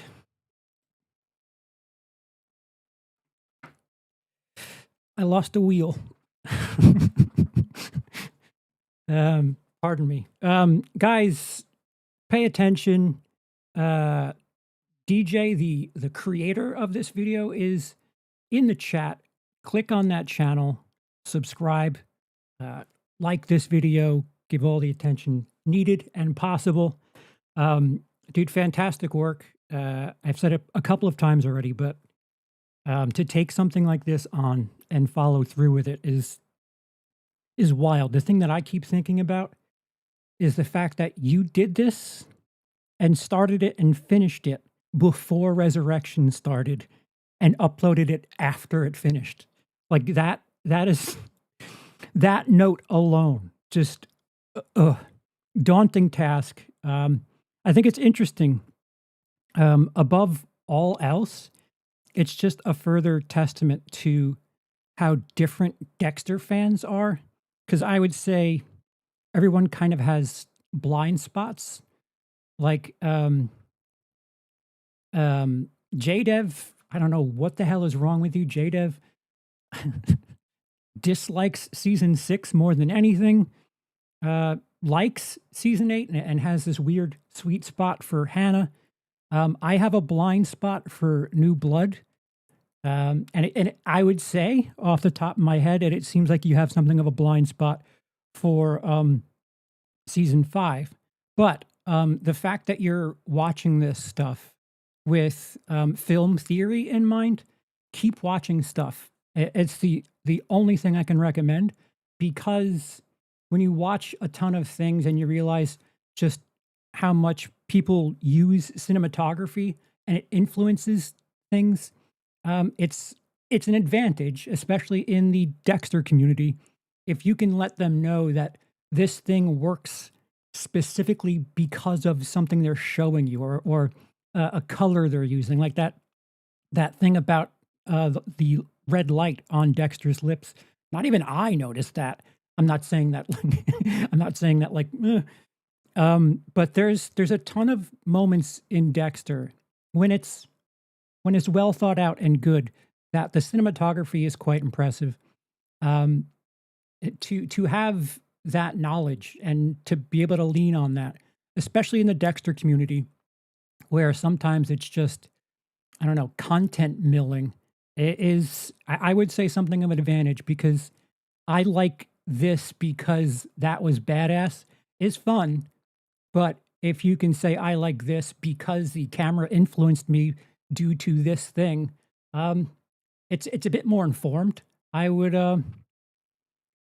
say keep at it. Just watch more stuff. I'm genuinely intrigued and excited to watch the Breaking Bad stuff. I was thinking, I don't know if I could take this on. I mean, I could. It's going to kill me for a year straight. I might do storylines or plot lines ranked, and I would encourage you to join me in that. JDev says season 7 of the non-early Clyde seasons, and again, I would advise everyone to watch the Melissa Rosenberg written episodes, because I think, especially if people are like, oh, seasons 1 through 4 are that's where the magic is. Do you know who stopped working in seasons 1 through 4? Melissa Rosenberg. Clyde Phillips returned for New Blood, and that was a train wreck as far as everyone's concerned. Melissa Rosenberg has not returned yet. So at the very least, circle the stuff she's given credit for as a writer, and get back to me on that. I think she fills out different parts of the writing team. I mean, we all know Scott Buck is good for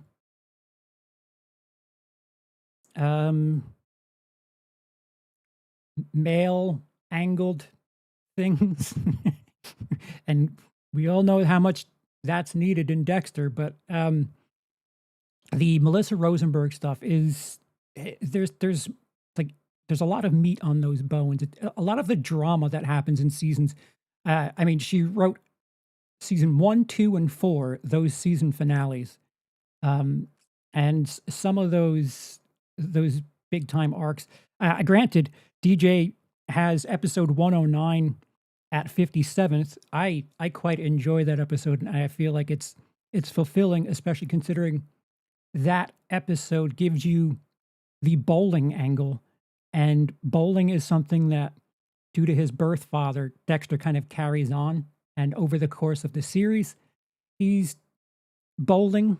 And it's only because of that introduction that we have in episode 9 that, it's something of a sweet touch, an homage to his father.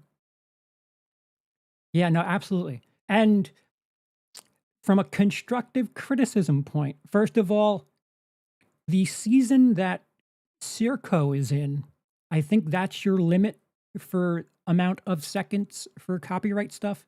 If you understand, I don't want to say it specifically because people watch this stuff. The season that Circo is in, that number of seconds, I think that's your red line to do editing. It is a pain in the ass for that stuff. I would also recommend making sure that anyone you have collaborate, you have your audios synced up. It's stuff you have to learn doing it, but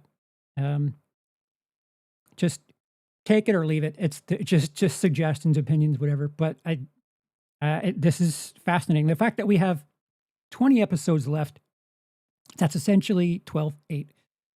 That's 1 2/3 season left. I'm curious. I mean, some of the important ones haven't been listed yet, so I'm curious. There's the season 1 finale, the season 4 finale.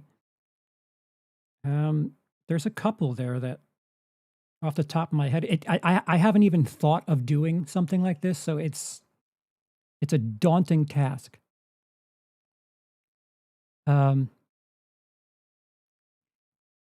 Thanks for all the kind words, by the way. Glad I can bring some quality to the Dexter YouTube. Well, you figured out the loophole with the thumbnail, and I give you credit for that because I don't know. I guess there's something to it because I don't know if I would have clicked on it. Actually, I think the runtime I was like 5 hours.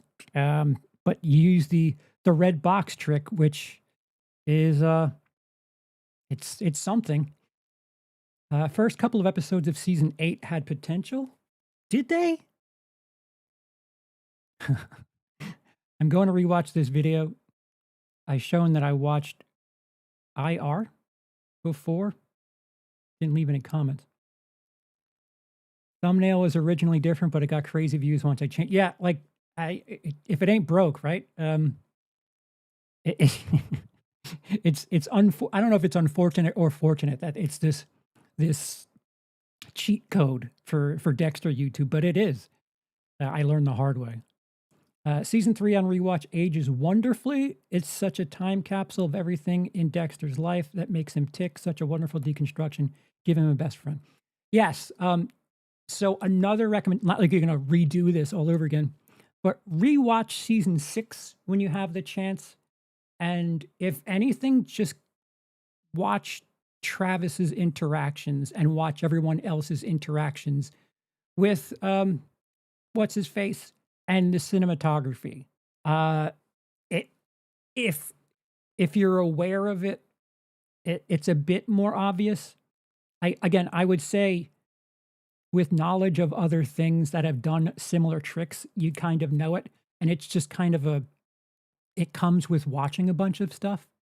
And I would say give 6 another chance, if only to kind of bring it back down to life. I don't quite hate it the way JDev does, but Deb versus Dex, and Deb having emotions other than blindly supporting Dexter and Hannah. Well, that was 7. Sorry, my phone is making mistakes. No, you're good. Also, make sure to watch the number 1 segment that I uploaded separately once you get to it, because the number 1 segment is super butchered in the actual ranking because of copyright. Oh, yeah, that's brutal. Also, Quinn's line, it's obviously self-defense, is really good closure to that arc. Is it? I see. I think that line doesn't do enough for that entire season. I think there are pockets of Dexter YouTube, and as DJ pointed out, on TikTok, they're a little fucking wild on TikTok. They'll forgive like 2 hours worth of shit if 5 seconds is awesome. And I could probably list you 10 different ways they could have done things better and feel a bit more earned, rewarded, but I don't know. Yes, badass line, but definitely not good closure. Yeah, in the end, Deb was just a rag doll throughout the series. Deb was a rag doll, and in the end, if you're only counting seasons 1 through 8, like nothing affected Dex. I mean, sure, ultimately, I guess season 8, he just decides to be a lumberjack, but like nothing emotionally changes him. His arc is, I meet some people, get them killed, and I guess I'll just move to Montana or whatever.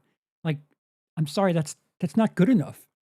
And the fact that DJ's so well aware of Breaking Bad, and the fact that Dexter and Breaking Bad were closing at the same time. Both of their final seasons were at the same time. Breaking Bad does what Dexter should have done. You know, make your protagonist an antagonist by season's end or series end. And it's I think that's what's most frustrating for me, watching it live happen week by week, where it's like, man, Breaking Bad is actually getting like way better, and Dexter isn't. And grass is always greener, but I don't know. Who's moving to Montana willingly? That's my point. I hate season 8. Just think it has copper in the rough, you know? I don't understand that reference. season 8 is okay. You're not okay. The ending is what pisses people off. See, like, that's my defense for my blind spot of New Blood. New Blood, it's like him trying to go straight edge and, you know, him slipping. That's like the thing I enjoy about having Deb as his ghost. The different ghosts, like Brian is his I'm out of control, you know, ghost on his shoulder. Harry is his, you know, code ghost on his shoulder. And Deb represented him trying to be celibate. And I think if you can keep the mood of the ghost in question like aligned, you can use all of those actors for that. But I didn't hate New Blood, and I really wanted to hate it, but the ending is abysmal. We'll see Ghost Hannah at some point. Sure. I think the perfect ending would be an inverse of season 1's ending. He's walking through a crowd of people cheering on Bay Harbor Butcher's actions. He feels that glory, but he's being taken in for his actions. Oh, you mean like taken into prison, but people are like, kind of like what happened with OJ? I'm dating myself quite a bit. But yeah, I could see that. Yeah, a darker twist on him having people that are rooting for him, but it's actually, you know, people do root for vigilantes, but, you know, as far as the law is concerned, you can't do that. He faces consequences while having a happy ending. Maybe Harrison visits in prison, living a good life, maybe 2 BCS, but I would say at least if you have Dexter in prison, he's paying for what he did, but then you can do like this Silence of the Lambs thing where every now and again the FBI checks in on him and they're like, hey, we got this case, we can't solve it. Help, please. We'll give you extra yard time if you give us a hand. Please no. The ending will be Dexter working with the feds this time. Yeah, there's lots of potential.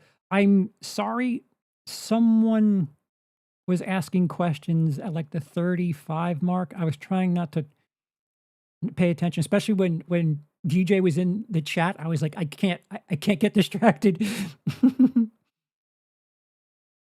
Started working on it in April.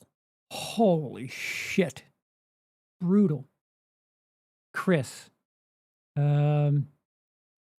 Chris. See, on OBS, it only rolls back so far. Chris, if you're still here, can you just repeat your questions? Apologies. I get this is the oldest message I have. Yes, he is. I can't believe I said Matthew Perry for the whole video. His name is Neil Perry. Some guy corrected me in the comments. You know, it's interaction. There's times where I'll leave a mess up in there. Sometimes I won't. If at least just to get someone to say, actually, you said this, but it was actually 4. Like when I say, without further ado, don't. Every now and again, someone will be like, do you know what's actually without further ado? No, I don't. Please commenting. Thank you. Okay. Thank you, Jadev. He asked predictions on season 2 of Resurrection. I'll say the wrong thing all the time. Yeah, it comes with the territory, especially if you worked on something for fucking months. No, I'm sorry. You could say something wrong. Fuck it. He asked predictions on season 2 of Resurrection. I don't who will be in Resurrection season 2. Hopefully Michael C. Hall. No, I don't know. Like I don't want to fall into that trap of like, you know, people saying that Bryan Cranston is in talks to do it. I don't know if this is my headcanon or what, but I don't want Bryan Cranston in the show if he's just going to be something that isn't Walter White levels.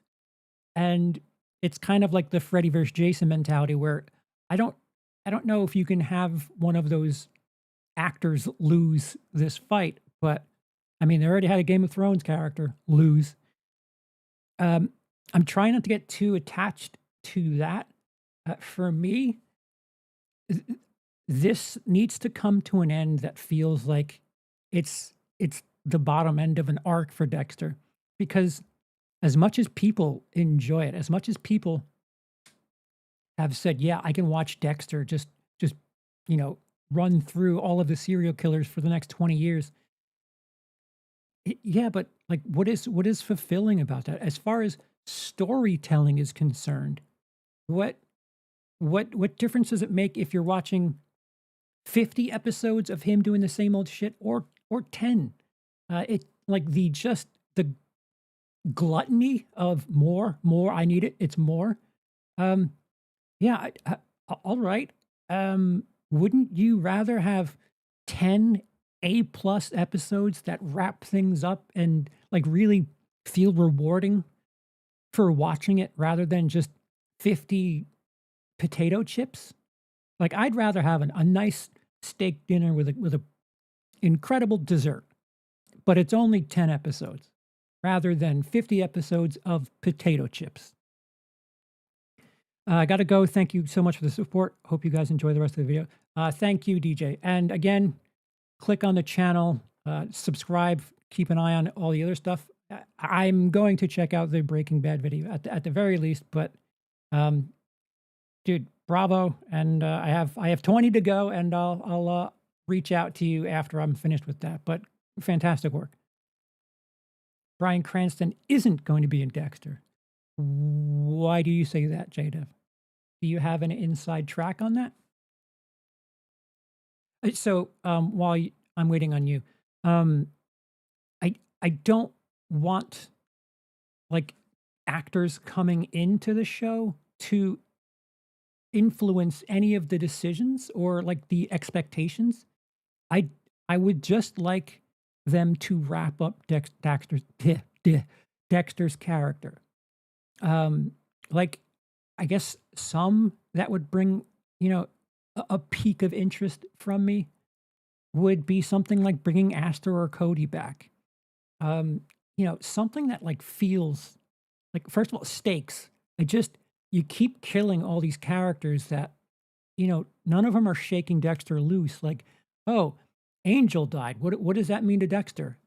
So far, nothing. Like they have so many opportunities to right the wrongs, what they've done so many times before. Like Maria, like kind of really getting close at season 7. And for the next episode, literally season 8, it's just a bench. They're not even talking about anything about that character. It's wild how many times they're just like, here's a badass thing. We'll end the season with this. Never mind any sort of resolution to any of this. It's just, this was cool. We did it. We're not going to talk about it because we don't have anything after that. We have cool moments, not resolutions. BCS, Better Call Saul. Got it. Yeah, that bench part did tick me off. JDF says, what people want, next villain needs to survive past the season. Yeah, that'd be, I think if you're going to do something, have it be a multi-season arc, but have the foresight, write 20 episodes in advance and have it be a 2-season arc, wrap everything up. Like, I don't know, you have a descendant of one of Dexter's many victims kind of take Aster or Cody hostage and have this showdown thing that like culminates and Cody brought this up. Have it be, Dexter uses the second rule of the code in spite of the first rule. Like he gets caught for the sake of saving an innocent. We haven't really had that yet. We've been teased it so many times where, like, again, season 7 is the most glaring issue of that, where it's like, that Mexican standoff where Dex, Deb, and LaGuerta, and Dex is like, do what you got to do. And what a bizarre thing to do, to not really go back to it at all. Like, what, why did you shoot Maria? And why, as far as the showrunners are concerned, why doesn't it matter by episode 1 of season 8? Man, season 8 for a series finale, for like a last season. Oh my God. It's almost like they had no plan.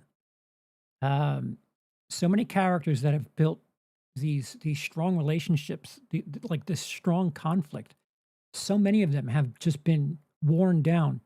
Resurrection, that build up with Angel and Dexter, man, episode 7 was tremendous. It totally got me in, where I was like, oh, I want this to go on for like 2 seasons. They've done it before. You know, Dokes was 2 seasons. Granted, it was 1 season and like 9 episodes, but you know, you can do these storylines that stretch over a season. And Angel, there's that badass moment in episode 7 of Resurrection, and by season 9, it's all done. Which, I mean, granted, there's time to do something about it in Resurrection. I guess that's the thing that I'd be looking for in Resurrection, is make the loss of Angel worth it. I don't care how, but it's got to feel worth it.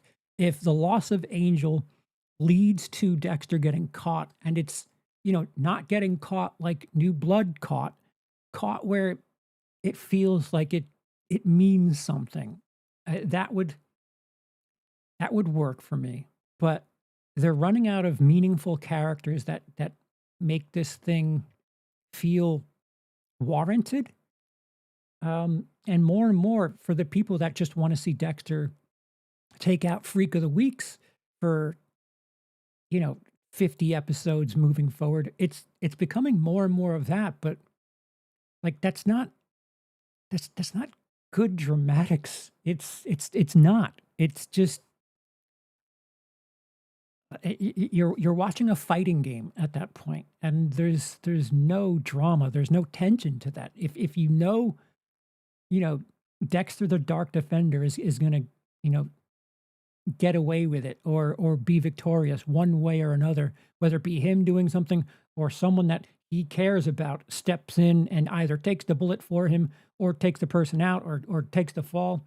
Like, how many times can you resort to that same trick over and over again? Ian says Lumen's the ace up their sleeve. I think Lumen, if you're gonna bring Lumen back, you gotta ease her back in, but make her be the one that takes Dexter down, whether it be turns him in or takes him out, because they have that vigilante thing together. Have it be her that's like, you know what, you can't do this anymore. You had the right intent, but your shit's all fucked up. Cody putting the end of Deb and just walking out and letting Dexter make that heel turn makes me upset. Dexter's problem, even in the good seasons, is story arcs lasting 1 season. It was okay with Miguel, but that's it. Yeah. They do things interestingly when it's like thematics. Believe it or not, New Blood, they had themes to it. The sins of the father. Season 6 was religion. Season 4 was balancing family and your precious secret. Season 2 was a giant metaphor for addiction, although they kind of toyed with that in a little bit in 7 as well. But I just wish they would plan a little bit. People dislike the end of Lost, but at the very least, they had a vision for it for 3 seasons. Like, they knew what they were going to do by season 4. And it ended in season 6.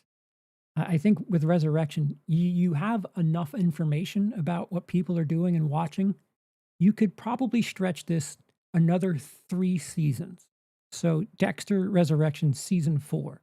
Figure things out. Maybe introduce someone in season 2 of Resurrection that ends up being, not that big a deal now, but they are the culmination of the end, whatever it is. But it's got to feel worth it. Again, if you watch Breaking Bad, Walter White, just over the course of the last 2 seasons or so, he becomes the antagonist, and like he had to go down. Like he did some just awful things to characters, and he got way too big-headed and arrogant. And it's okay, everyone. It's okay to turn against the character that isn't technically the superhero here. Life Writer, thank you. Oh, why isn't that working? $5 super chat, thank you. I really don't know how they will make Batista's death worth it. Dexter has to be made to own his path. People can't indefinitely take the fall for him. I just said it. We're of the same mindset. I don't know how that could be rewarding for people. Why having him always, get away with things, always coming out scot-free? Why is that good? They've kind of like used all of their cards in their deck to do that trick. Dexter might get caught. Oh, no, he's all right. Someone's in danger that Dexter might save. Never mind, they're dead. And Dexter just keeps moving on. It's I don't know. I'd be open to Claudette being that person who sees Dexter throughout Resurrection and put it all together in an organic way, unlike Angela. Yeah, I think I said this with Cody on our spoiler episode. If Claudette, due to Angel, like this is you solve both of those. You have Angel's death lead to Claudette taking on that case because Angel helped her. Because he pointed at the in the police station. He's like, "You ever have that one case that you can't shake?" And he's talking about the New York Ripper. The fact that his death meant that she got to solve her case, her taking on his is organic enough that I would buy into it with enough nurturing of that storyline. I can be bought in on that, but you can't just be like, she solves it and Dexter's going away now. Like it's gotta be massaged in for a little bit. But yeah, I don't hate that idea. But like looking at everything right now, the ambiguous thing about the end of Resurrection is, for the people that just want to see Dexter take out Freak of the Week, they're the ones who have the most to look forward to because it's really ambiguous and it's like, right, Dexter's got a bunch of folders and he can go take out more people. As far as like wrapping his story up, there's not really anything on the horizon. Like there's not the Jurassic Park shaving cream, easy for you to say. There's not like that shot that's like, ooh, this might screw him over. But I don't know. I get frustrated because I've been there. Like I watched live as it happened. I remember, I think I said this before, the weeks that Breaking Bad was going up against Dexter, I was watching Dexter live because Breaking Bad had commercials. So I watched the DVR of Breaking Bad because I could fast forward through the commercials. And I was like lying to myself. I was like, man, 2 great shows ending at the same time. Yeah, 2 great shows ending at the same time. They weren't 2 great seasons together. That's for sure. They're going to start introducing guest healers like an SNL intro. Bobby Moynihan. A piece of toast.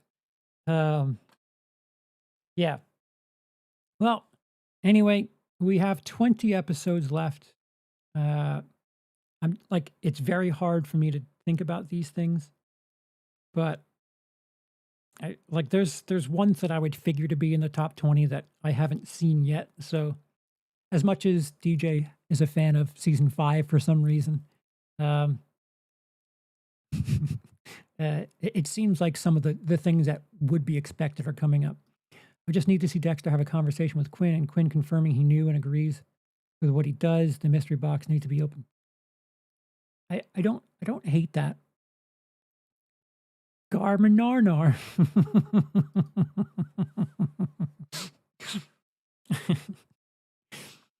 Yeah, Rick and Morty. All right, so is there a way on which they can make it satisfying for Quinn to take down Dexter? I'm not going to be happy if Miami Metro doesn't collar Dexter. Quinn getting Dexter for the sake of Deb is probably the closest thing. Because season 8 happens and it's all fast. Over the course of that final episode, Deb dies, Dex dies. And in between you have, it looked like self-defense to me. If after the fact Quinn finds out Dexter's alive and then, I don't know, finds Angel's notes or whatever, and then for the sake of Deb takes him down, I think that would be worth it. Saxon got Deb though. Well, yes, but Dexter's foolishness got Saxon to Deb. I'm going to leave the stream for the night because I'm about to start my movie night for spooky season. Watching Ghostbusters 1 and 2. Have a good night. I'm shutting this down in a minute. It would go against Quinn's character, in my opinion. Yeah, this is why I'm saying it needs massaging. It needs work, and it just needs to.